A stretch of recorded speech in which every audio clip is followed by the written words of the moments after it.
할렐루야, 안녕하세요. 설교의 묻다 시간입니다. 오늘 질문은 우리의 고난과 고통은 어떤 이유 때문인가요? 입니다. 우리는 지금 고난 주간을 보내고 있습니다. 그래서 고난에 관한 질문에 답변을 드리고자 합니다. 예수님을 잘 섬기는 아담이라는 평범한 가장이 있었습니다.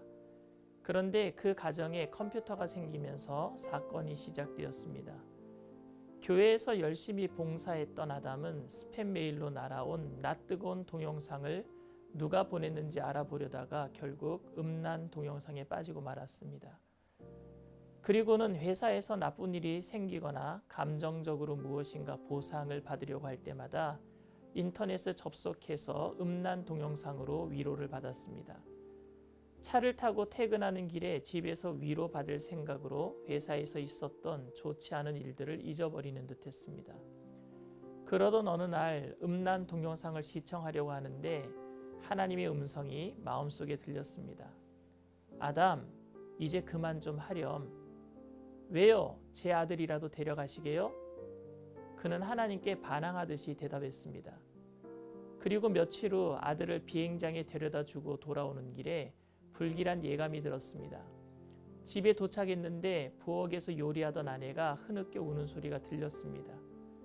비행기가 추락한 뉴스에 아들이 있었던 것입니다. 아담은 목사님께 정말 아픈 마음을 담아서 편지를 보냈습니다. 목사님, 제가 잘못해서 아들이 죽은 건 맞죠? 여러분, 우리의 고통은 어디에서 왔을까요? 이 질문에 대한 답을 듣기를 원하는 사람들이 이 세상에는 많이 있습니다. 왜냐하면 모두들 고통 속에 살고 있으니까요. 예수님의 제자들도 이런 류의 질문을 예수님께 하고 있습니다.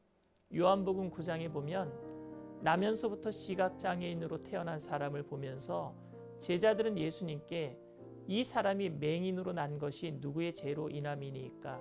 자기니까? 그의 부모니까? 라고 물었습니다. 이에 대한 예수님의 답변은 예수께서 대답하시되 이 사람이나 그 부모의 죄로 인한 것이 아니라 그에게서 하나님이 하시는 일을 나타내고자 하심이라. 때가 아직 나심에 나를 보내신 이의 일을 우리가 하여야 하리라. 밤이 오리니 그때는 아무도 일할 수 없느니라. 내가 세상에 있는 동안에는 세상의 빛이로라 라고 말씀하셨습니다. 어느 도시에 발전소가 정지되어 밤에 모든 곳이 암전으로 가득하게 되었습니다. 많은 기술자들이 발전소에 투입되어 고치려고 노력했지만 아무도 고치지 못했습니다. 마침내 한 사람이 나타났는데 그가 버튼 하나를 누르자 모든 기계가 제대로 작동하는 것입니다. 그리고 그는 시에다가 청구 비용을 100만 1달러를 청구하였습니다. 시의 재정국의 당사자는 숫자가 궁금해서 물어봤습니다. 100만 달러면 100만 달러지 끝에 1달러는 뭡니까? 1달러는 버튼 누른 값이고 100만 달러는 어느 버튼을 눌러야 할지 아는 것에 대한 비용입니다. 우리가 보기에는 예수님께서 간단하게 대답하신 것 같지만 예수님의 대답에는 이 기술자보다 더 큰 무게감과 심오함이 담겨 있습니다. 고통을 가져다 주는 악은 기독교만의 문제만은 아닙니다. 그런데 기독교 세계관은 악을 미스테리로 봅니다. 문제란 해답을 원하는 것인데 미스테리는 그 이상을 요구합니다. 무슨 말인가 하면 질문자 자체가 역으로 그 질문의 대상이 된다는 뜻입니다. 우리는 그저 악의 실제를 바라보는 관찰자들이 아닙니다. 즉 우리는 악이라는 문제를 해결하기 위한 관찰자가 아니라 악을 행하고 있는 주체자들입니다. 우리들은 악의 문제를 언급하면서 자신이 그 문제의 중심이라는 것을 알게 될 것입니다. 그러니 인간은 악의 문제, 즉 고통의 문제를 해결할 수 없습니다. 마치 어느 버튼을 눌러야 발전소가 가동이 되는지 모르는 기술자들처럼 말입니다. 이제 막 아들이 죽었는데 그에게 이론적으로 당신이 잘못으로 인해 아들이 죽었다는 해답은 위로는커녕 분노를 일으킬 것이 분명합니다. 진정 그들에게는 위로가 필요합니다. 하지만 합당한 진리가 아닌 결과에만 초점을 맞추고 위로한다면 일시적인 고통은 경감되겠지만 여전히 고통의 문제는 남아있게 됩니다. C.S. 루이스는 배가 높은 파도에 휩쓸리고 있을 때는 적어도 3가지 질문에 대답해야 한다라고 했습니다. 첫째는 어떻게 하면 배를 가라앉지 않게 할 것인가? 둘째는 어떻게 하면 다른 배들과 부딪히지 않게 할 것인가? 셋째는 무엇보다도 왜 그 배는 거기에 있는가라는 것입니다. 첫째 질문은 개인 윤리를, 둘째 질문은 사회 윤리를, 그리고 셋째 질문은 규범 윤리를 다루고 있습니다. 세상 문화들은 기껏해야 첫째와 둘째 질문을 다룹니다. 그러나 그 배가 왜 거기에 있는지, 어디로 향하고 있는지에 대해서는 관가하고 있습니다.